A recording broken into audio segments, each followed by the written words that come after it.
अपनी दिनचर्या ठीक नहीं रखते, ये उनके जीवन के लिए बहुत हानिकारक विषय है। हमारे लिए जितना नाम जप आवश्यक है उतना ही प्राणायाम आवश्यक है, उतना ही व्यायाम आवश्यक है, उतना ही टहलना आवश्यक है, उतना ही सोना आवश्यक है, उतना ही सात्विक आहार आवश्यक है। ये बिल्कुल ध्यान रखें। तेरे दिन देखते हैं ना, ये बीमारी वो बीमारी, ये परेशानी वो परेशानी।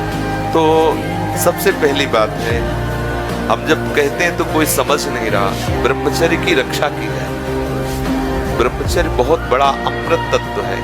ये मूर्खता के कारण लोग इसे ध्यान नहीं देते हैं। एक ने तो कहा कि संसार में अभी यही सुख है, तुम भी उसमें भी कह रहे हो कि ऐसा। हम भाई तुम्हें सुखी करने के लिए कह रहे हैं, दुखी करने के लिए तो नहीं कह रहे ना। हम तुम्हारे दुश्मन नहीं हैं, तुम्हारे मित्र हैं।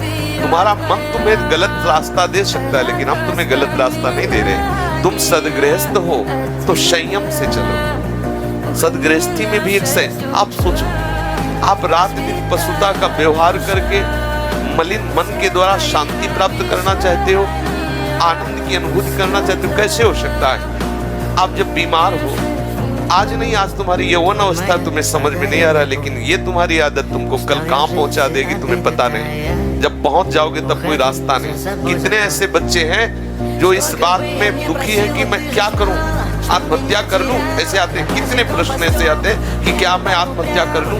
देखो, पहुंचा दिया यहाँ, आपके मन ने वहां पहुंचा दिया जो अंतिम दुर्गति का केंद्र है। यदि आप गृहस्थ हैं तो 5 बजे तक उठ जाए।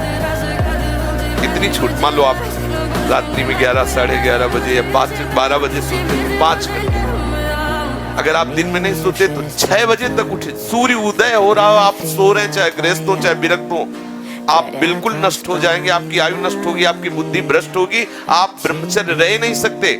कह देते ब्रह्मचर्य की क्या जरूरत, क्या आप सच्ची माने? आप 2 महीने ब्रह्मचर्य, अगर गृहस्थ हैं 2 महीने ब्रह्मचर्य रहिए, 2 महीने केवल।